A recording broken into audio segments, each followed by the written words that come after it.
Hi guys, Lindsay here with Storybook Family Farm. So last night was definitely the most intense night that we've had since we've been here.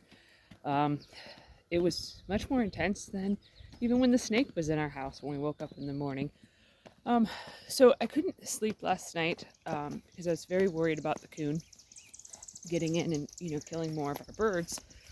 So I decided after laying in bed awake for about 3 hours. I was like, I gotta come out and check on everybody just to make sure that everybody's okay.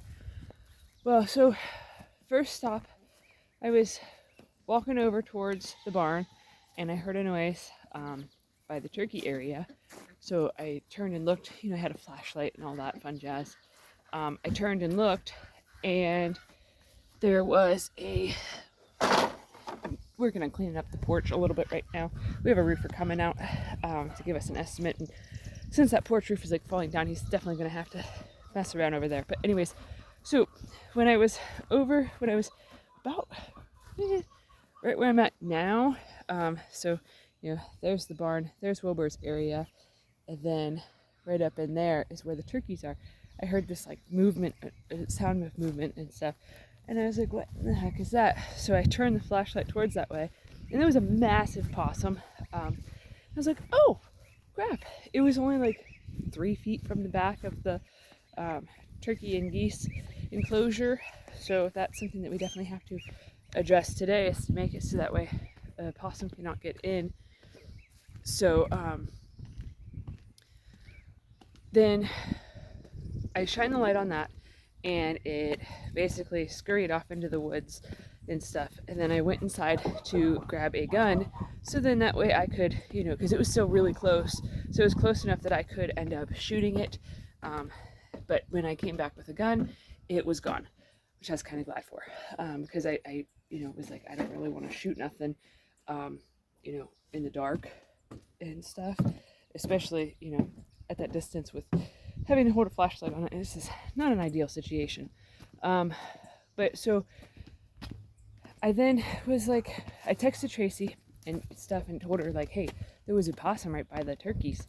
So then she ended up coming out before I got to the barn to come and see if, there was anything in the traps that we set, or, about to lose these bee frames. So she ended up coming out to look and see if, there's anything in the traps or if I needed help or what was going on. So, mind you, this is at like 2 o'clock in the morning. So we go over by the barn, and I was like, let's check on the barn. We made fortifications last night to basically enforce the barn, so that way it'd be a lot less likely for something to be able to get in, because we weren't exactly sure how the coon was getting in, or if the night before last night's attack was actually due to a coon.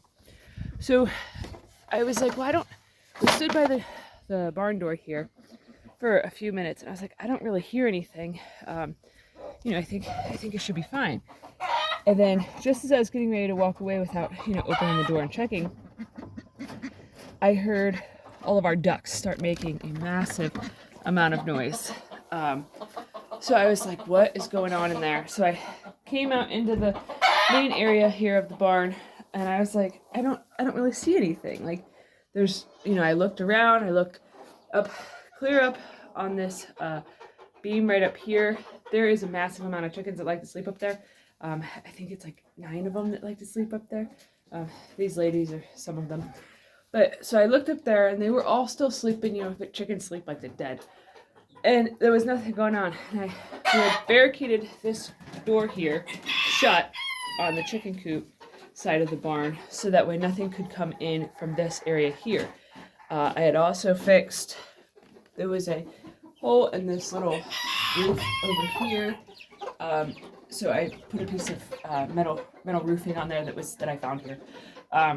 So I thought, okay, this is pretty well secured. There's another hole over here, but I had already put chicken wire up to make it so that way it's pretty solid. And then down here there was a slight gap, like a 4-inch gap down here. So I, barricaded that shut. So we thought, okay, we're good to go. Well, when I opened up this door, I looked down and seen that Nugget, our one rooster, he was perched right there in the doorway sleeping. And I was like, well, that's awful strange. Like, he normally perches himself right in that corner right over there. So on that piece of wood right there is where he normally perches. And I was like, that's weird. Why isn't Nugget in his normal spot? And the ducks were still like, they were all on the ground here, like freaking out and stuff, and like just like quacking like crazy and running around in circles. I'm like, something's seriously up. So just as I was getting ready to go out of this little area to go stand on the stanchion out there to look up at this roof, I noticed in the corner back here that there was a tail of a raccoon hanging down. I was like, oh shit, there's a raccoon in here. Like, you know, sorry for cussing, it was still a very intense memory.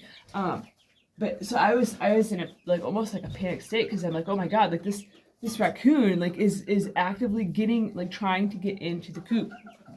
So I handed the gun to Tracy and stuff because she was, you know, more so in there and stuff. So she, you know, went over because she was just gonna try to, you know, go over to the hole and, you know, just go right up the hole and stuff right where it was standing at. But it moved too quickly, so then I had to stand up on top of the stanchion here, and I don't know if it'll even be able to be caught on camera because it's so dark over in there.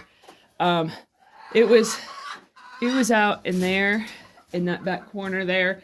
I have no idea if you guys will be able to see or not. But so it was back in there. Mind you, pitch black. It is, you know, shoulder height from where I'm standing now, where the bottom of that roof is. And the coon was just in a panic state at this point because I'm shining a light, you know, directly at it. And it's looking around like, oh my god, what's happening? What's happening? So, you know, in our panic state, I, you know, shot at the coon in the barn. There's already, this barn was used for like target practice, so I wasn't really worried about, you know, making bullet holes in the barn. So after I shot at the coon, it then started like really like panicking, you know, as logic would have you do. And it started like running around all over the place in there. And so I ended up hitting it once, at least once. I know I hit it once. And then Tracy was standing right over there by that silky chicken. And the coon started coming down through the gap over here, where the chicken wire area is at. It came down through here. So I was like, get out of the way, get out of the way, you know, it's coming towards you. So she ran out the door and had the door open, you know, the door over there. And the coon ran down by the door, then ran underneath of the quail here, then ran behind there and behind the stanchion. And then our three big ducks, Anna, Elsa, and Sven, ran underneath the stanchion to essentially chase the coon out of there. And, you know, once we were, you know, in danger of harming any animals, I wasn't about to shoot anything. So I was like, well, I'll just scare the daylights out of it and stuff. So I started screaming at it. And, you know, if any of you know me in real life, you know that I have a very, very big mouth. Like, that I can scream, like, ridiculously loud. You know, it's kind of like a superpower almost. But, definitely got it from my mom. But, so the coon ended up, if you've seen yesterday's video, I showed you guys where there was a hole in the bottom of the barn down over there. The coon ended up coming out through there someplace, and it hobbled over to this hole underneath of the barn.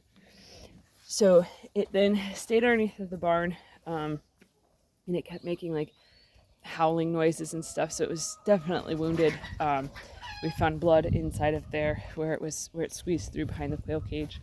There was a good amount of blood, and you know, we've butchered things before, and you know, have hunted and stuff, so we know what it sounds like when, you know, an animal's been hit in the belly.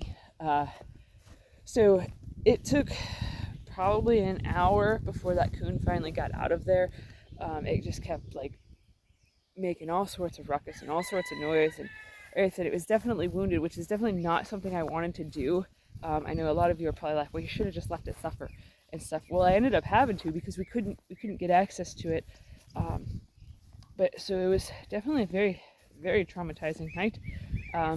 So after that whole ordeal happened, and we ensured that the coon did get out from underneath of the barn, because we heard it moving around and stuff in the woods and moving away from there. We ended up staying awake for another, like, I don't know, hour and a half or so, just sitting in the living room like, oh my god, I can't believe this has happened. So it's very intense. So we have a lot of work to do after the roofer guy's done giving an estimate here.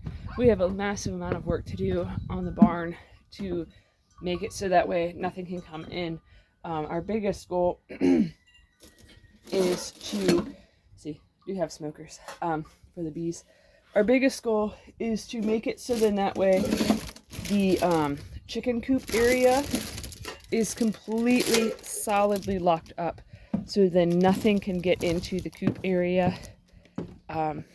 You know, we have those birds that they perch out on that beam, that 2x4 that's, you know, it's probably like close to 10 feet off the ground.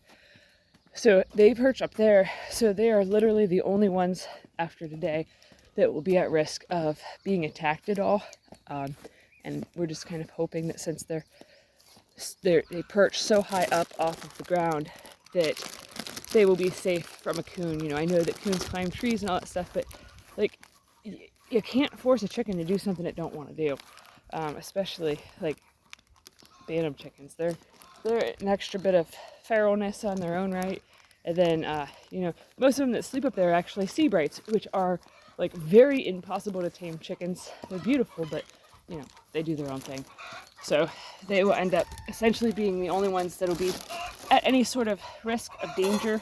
But like I said, we do plan on today basically making this thing so on the inside it is impossible for anything to come in. The barn is in really awful shape, actually. So this is something that we were planning on doing anyways, just we weren't planning on doing it today. You know, we still have stuff to plant in the garden and all of that, so it might be a bit of a divide and conquer day for us. And then if you've been watching too of Tracy's job search story, you know that she had gotten a job. Well, they emailed her yesterday and said, you know, for no apparent reason, that they decided to no longer pursue her application, which is weird because they even sent her for a drug test and all that stuff. So it's just a very, very bizarre situation.